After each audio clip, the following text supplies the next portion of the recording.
শীত আসলে আমাদের অনেকের পায়ের গোড়ালি ফেটে চৌচির হয়ে যায়। এ যেন এক বিরক্তিকর এবং যন্ত্রণাদায়ক সমস্যা, কিন্তু চিন্তার কিছু নেই। আজ আমি আপনাদের দেখাবো এমন এক টোটকা যা দিয়ে সহজেই এই সমস্যার সমাধান করতে পারবেন। 1 নম্বর কারণগুলো হলো, প্রথমেই জেনে নিই কেন এই সমস্যা হয়। 1 নম্বর, শীতে ত্বক সূক্ষ্ম হয়ে যায়। 2 নম্বর, পায়ের সঠিক যত্ন নেওয়া। 3 নম্বর, জুতো বা স্যান্ডেল ভুল ব্যবহার। 4 নম্বর, ভিটামিনের অভাব। এই কারণগুলো থেকে যদি আমরা সতেজ হই তাহলে অনেকাংশেই এই সমস্যা কমিয়ে আনা সম্ভব। 2 নম্বর, টোটকা শেয়ার। আসুন এখন জেনে নিই এই সমস্যার জন্য সহজ একটি টোটকা। যা যা লাগবে: নারকেল তেল 2 চা চামচ, 2 নম্বর মোম 1 চা চামচ, 3 নম্বর লেবুর রস 1 চা চামচ।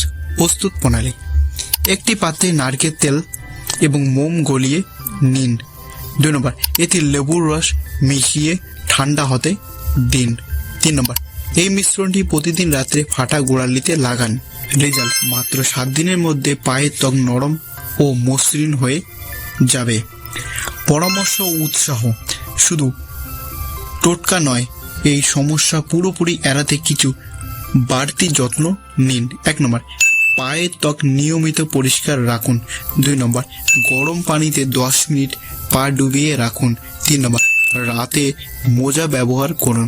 এই টিপসগুলি ফলো করলে শীতের শুষ্কতা আর আপনাকে কষ্ট দেবে না।